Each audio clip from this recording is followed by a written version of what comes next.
Hi guys, today's video I'd like to talk to you about Andrew Tate, who is the most googled man on the internet. Now he's actually been very famously cancelled by most social media platforms and I wanted to talk to you about why. So as we go through this video, I will pop up some of his quotes here for you to see, and as well as that tell you a little backstory on how I came to find out about Andrew Tate. Now, I actually overheard some young teenage girls talking about toxic masculinity. They were saying some very strange and outrageous things and mentioning his name. I'd heard his name a few times on social media. I'd seen men shouting aggressively and mimicking a style, which I thought was perhaps something that was fashionable or on reality television, where they probably did an SAS show or some kind of competition, and they were kind of doing a satire version of somebody who had been a character on a show. So I didn't really understand it, but the name kept cropping up continuously to the point where I overheard this conversation between two teenage girls. When I heard that, when I heard some of the things that were being discussed and how hideous this monster was and the impact that it was having on teenage boys to the extent they were discussing this as a lesson in schools, I really thought I need to find out who this is.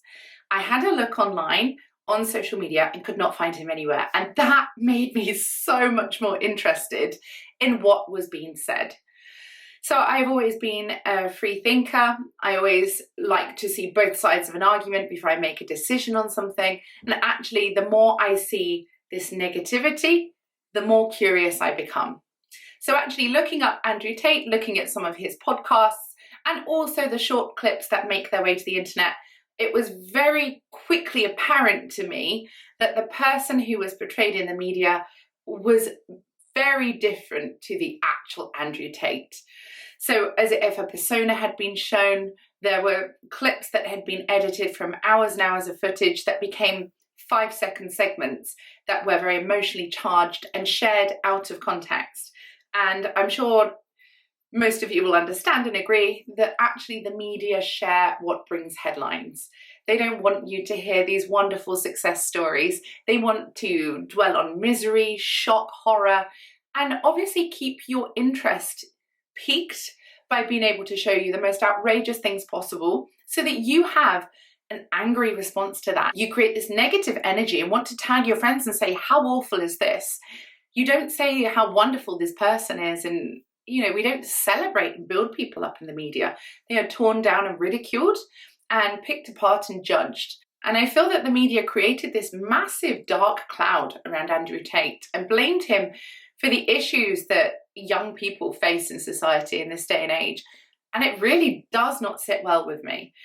So I ended up watching lots of podcasts. It became this hole that I fell down. I couldn't help but think this is something that tied very closely into my own life as a woman, as a female.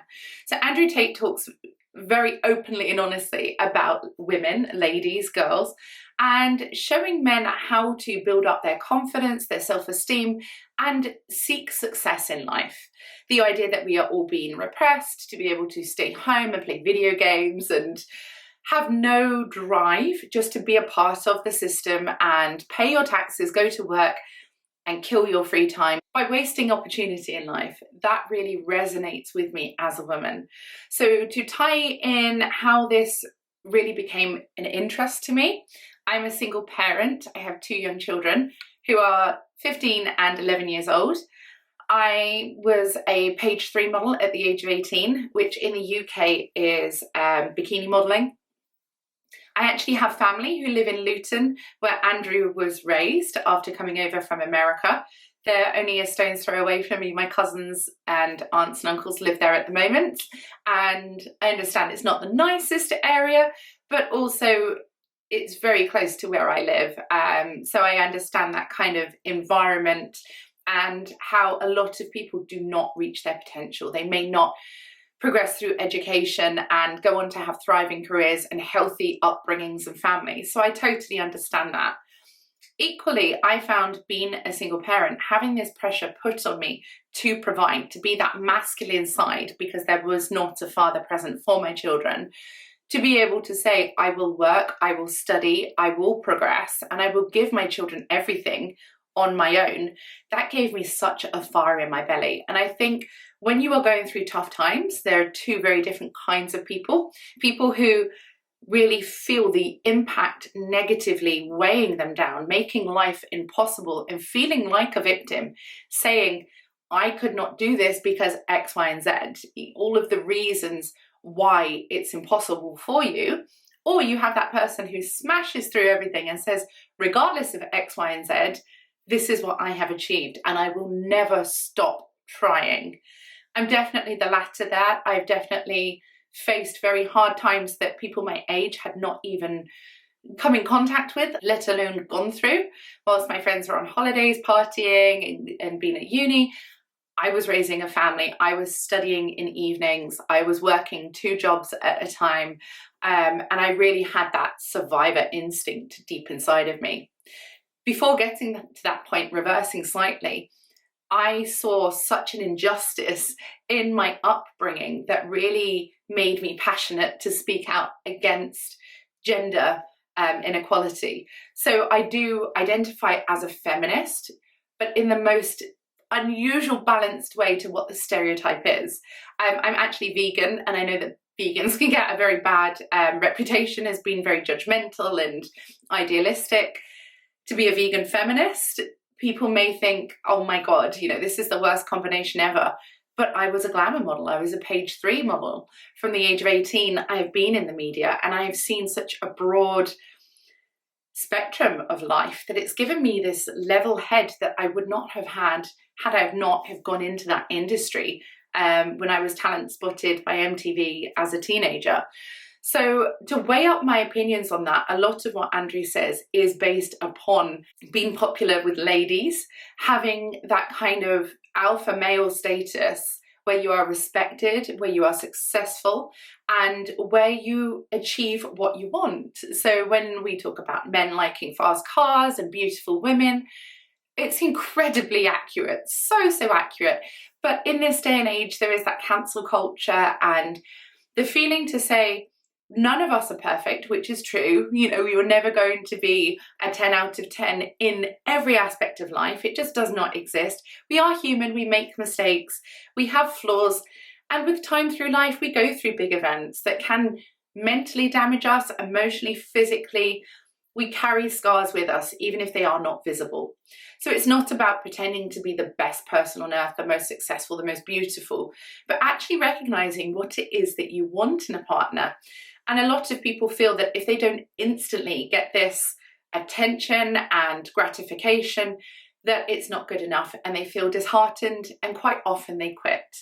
So Andrew talked about how he was a world champion fighter, how it ran in his family. His father was a chess master, and he really thought about strategy when he applied himself to life. I actually became a bodybuilding professional after having my second child. I got my first 6-pack and I competed in natural bodybuilding, got my pro cards, I'm a professional athlete, and wrote for worldwide fitness magazines as a fitness journalist because of that. When everybody else was struggling to even have a summer diet, I was on stage in a bikini building muscle on a plant-based diet. And to me, pushing myself to my physical best in life really helped with my mental health, really helped me to face challenges as a single parent, and definitely was that kind of awakening in life to know that you can do anything you put your mind to. You just have to believe in yourself. So he was talking about how lots of people want these things, how they see a Ferrari driving down the street and they think, I'm never going to have that, you know, or they feel hard done by and they expect it to fall into their feet. They expect to be born into a rich family or to win the lottery and get millions rather than actually working for it, especially the crypto kind of vibe that's going on at the moment where people can make a smart investment, it explodes, they become very rich and very powerful, but actually they don't have that intelligence behind it to sustain that. So they find this lifestyle shift is completely different. They may get lots of attention from women, but then again, they have no experience of talking to women. They have no nothing to back up that success. And that's where they fall short and struggle.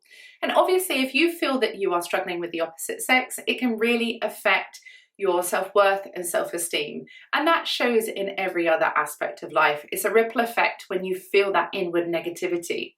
So really how I look at life is that you have to be your biggest fan. You have to believe in yourself. You have to tell yourself, we all start from the same place with nothing. We build experience.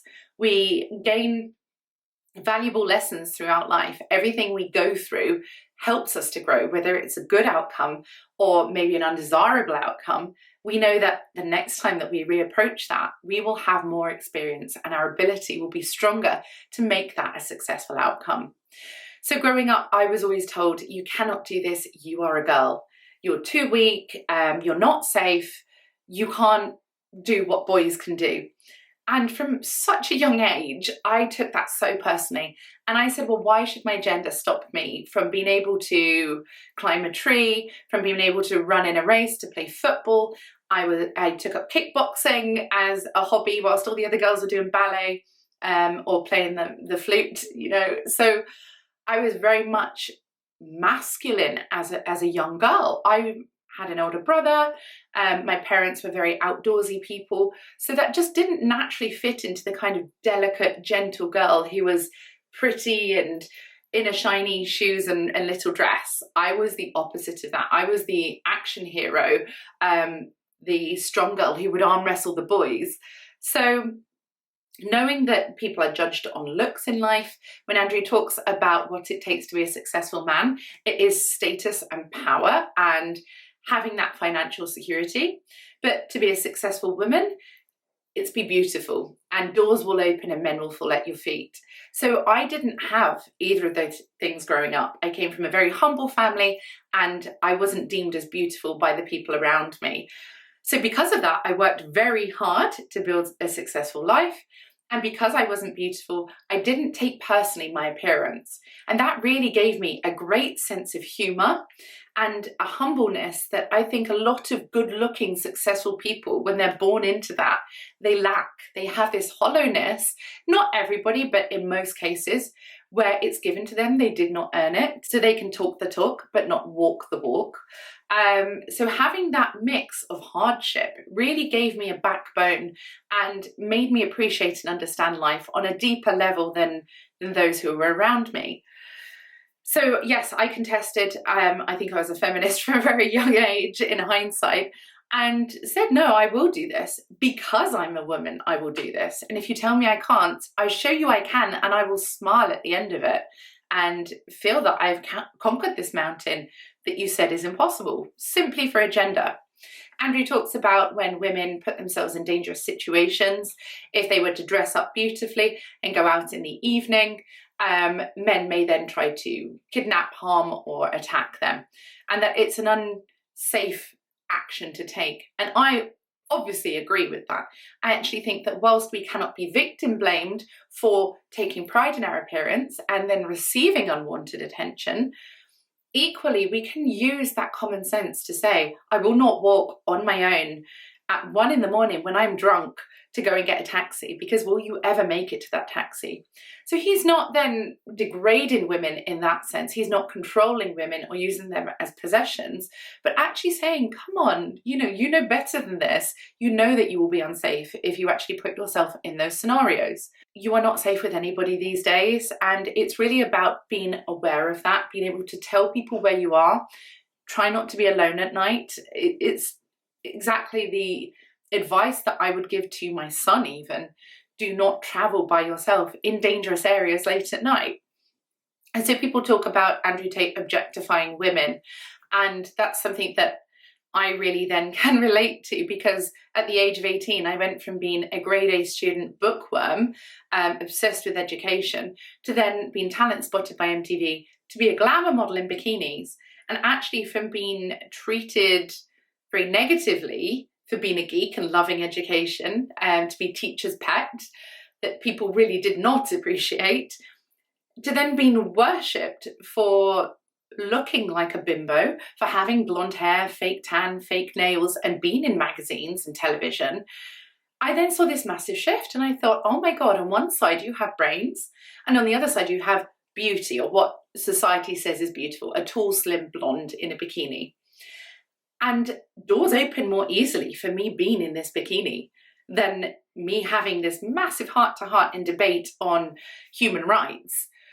So I realized then from my late teens, actually, combining beauty and brains is this winning killer combination, and you can progress so much further in life if you are appealing to look at.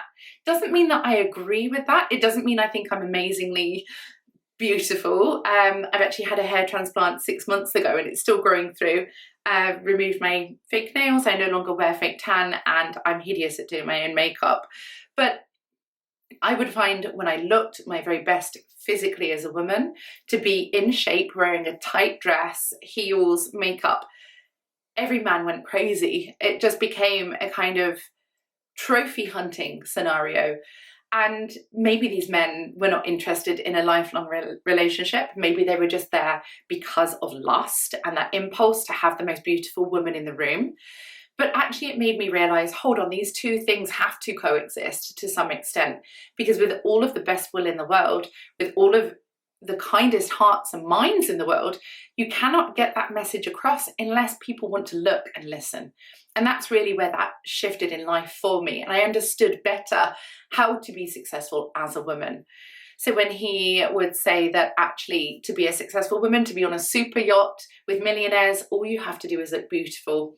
I agree, that does happen. Young girls at 18, 21, 25 can find themselves traveling the world, having riches that are untold simply because of their appearance. But what then happens to these women when they reach 30, 35, 40, 45, 50? Suddenly they are worthless. They have zero value. As men build their credentials through life, they build their income and financial security. A woman would more likely date a rich man who wasn't as desirable than a young broke man who could not give them the lifestyle that they wanted. Because society tells us the man has to earn the most money, the man has to be able to provide for a woman, keep her safe, be strong, be masculine.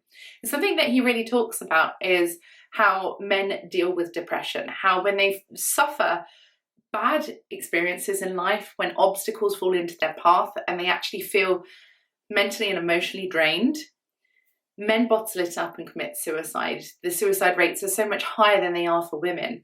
And it's something that they see as a weakness. You know, I'm not going to talk about my feelings. They become overwhelming, and the only way that they see to escape that is to end their life, which is it just breaks my heart to think of anybody ever getting to that point in life where they feel that way.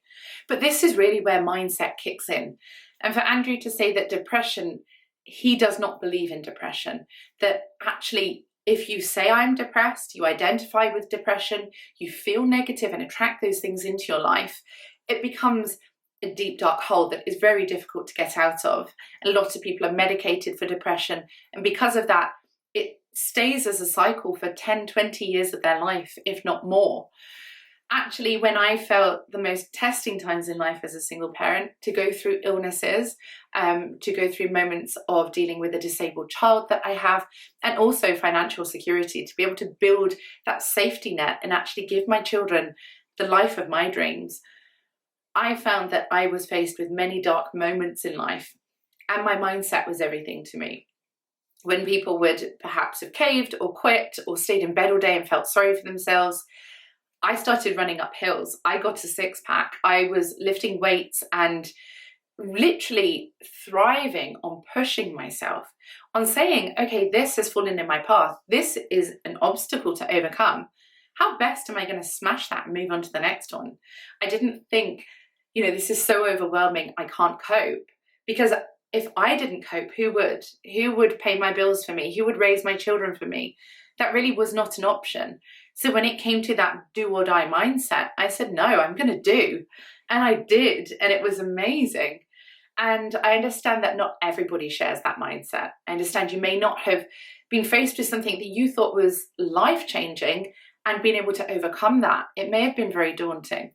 But actually, when you do understand that really it's just one step at a time, and the more you step, the stronger you become, your stamina, your mindset, You are unbreakable when you get to that point.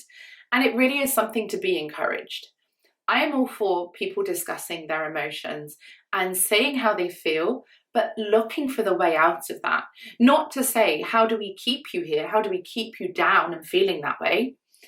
How do we notice what the problem is and then overcome that? And more often than not, mental health is very closely connected to physical health.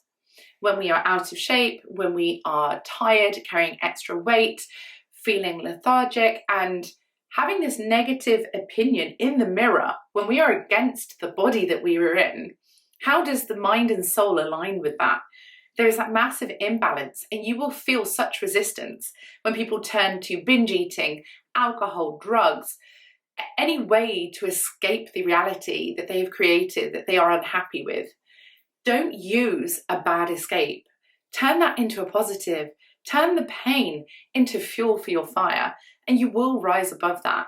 So definitely when I became a glamour model and I'd gone from brains to then looking at beauty for the first time, I felt very empowered as a female to be able to say, you know, you may not notice me when I have no makeup on and I'm just walking down the street, but actually when I'm dressed up, when I stand tall, when I feel good about my outward appearance, when that aligns with how I feel inside, people treated me so much better.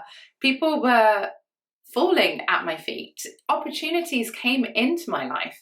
And it really is about having that feeling of I am enough and I can achieve everything I want in life.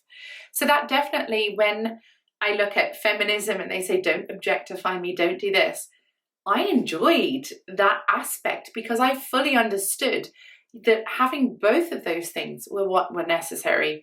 And I think when men are able to go to the gym to feel good about themselves, to then bring their mindset into check, they will become far more successful. And it is harder than it is for a woman because they aren't born with the ability to just attract people based on looks. You can be a good looking guy, but if you don't have that personality, that mindset, and that success behind you, you can really fall short. Equally, looking at relationships, I've dated in the public eye before, had secret relationships in the public eye, and people I've dated have really messed up how I feel as a woman when it comes to successful men.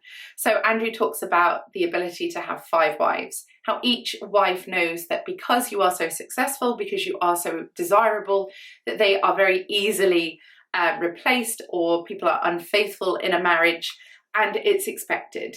That why would one person so successful tie themselves down to one partner? I've dated with that mindset in the past. I have been out with people who are very successful, who live in a completely different world to me, that I would never actually want to be a part of. To me, I love nature. I love genuine quality over quantity. And my mindset is to grow, to educate, to learn, and find that freedom in life. And yes, I find it very appealing when somebody is very good looking, when they are very successful, when they're very confident in themselves. And equally, I do not expect them to be faithful. If anything, I am completely emotionally detached from that scenario, and I just enjoy the energy of being around that. You see it for what it is and you respect that.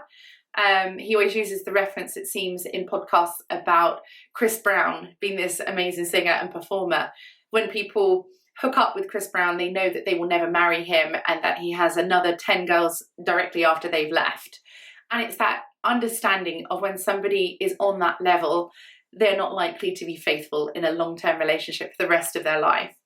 So I've had moments in my life where that has been almost a staple, where I've said, I'm working hard, I don't have time for an emotional relationship. I'm happy with a physical relationship with somebody that I do not want to be with. I don't want to sugar daddy. I don't want to gain anything from this other than we all have needs. And it was a very convenient thing for me. I never left my house. It wasn't as if we were going out for dinners or on yachts, but it was just nice to have that kind of understanding. You're at that level where you do not take it personally. So I was never seen in the public eye. I didn't want to be famous for it. I didn't want to be associated with it. I certainly wasn't on yachts or flown around to different countries, even though I was invited to. I literally just said, come to my house, have a nice time. You go back to your life, I'll go back to mine. And actually that worked really beautifully for me because I wasn't looking to go up a ladder by being around somebody with the expectations that I know a lot of females do in this current world. Equally, that has had an impact on how I then choose to date in a relationship, because when you have gone to the top with somebody with either looks, income, personality, if you've dated somebody who was really funny and kind and caring, and the next person you date is very vacant in that way, you'll always think, oh, but I know it can be better than this. I know it can be more meaningful than this. Equally, if you date somebody who's really good in bed and then the next person you date isn't so comparable, whilst we shouldn't compare people, everybody is an individual, it can be hard to let go of knowing that you have had better. And I think it does spoil that for a lot of people. When you have reached certain highs in different aspects in your life, you lose meaning to what is important to you. When you've had an amazing holiday of a lifetime, suddenly a normal day trip seems like it falls short. And that's when a lot of people turn to drink and drugs and other vices, because they feel that life becomes empty. You can have the absolute world and do whatever you want, but actually you're looking for the quality moments that really resonate with you and make you feel alive. And the more you have, the less you seem to appreciate. So being Buddhist, I really try to pull that back down, to be able to say, how do I find peace and happiness in my everyday, whilst also chasing my own personal goals and developments? And I think that's been a very fine line to tread. But I definitely find stripping back my appearance to a more natural look has really helped me to understand who I am as a person, to take these brains and beauty and find this gentle balance, which always existed, but people never saw beauty in me. And the people who saw me as this trophy wife, they never saw the brains in me. They didn't understand my heart and mind and soul behind that. So really bringing that balance back, to me, I don't chase material possessions. And if people do have those things, I'm so happy for them. I'm inspired by them to have worked hard and got what they wanted in life. Equally, the things that I would want are the polar opposite. And the more somebody brags about what they have, the less attention I will give them. When I'm in a room full of very rich, successful and famous people, I'm not the person that goes for selfies. They end up coming to me in the end, because actually it's the kind of attention-seeking behavior that people adopt that I find so unappealing, so unattractive. And I think when you are normally around people with that mindset, you can see people who are confident in themselves, who don't chase, who don't have an ulterior motive to say, if I get a picture with this person, people will know my name. I would rather say, I've been in the same room with you 20 times and I've never shared a selfie with you. Because to me, that is more genuine, if that makes sense, in social media at this day and age. So yes, a lot of what Andrew Tate says really resonated with me. I have seen his short clips, which do seem like insults and very shocking, but that is the media. And I think people need to understand when things are taken out of context, it's literally to sell headlines.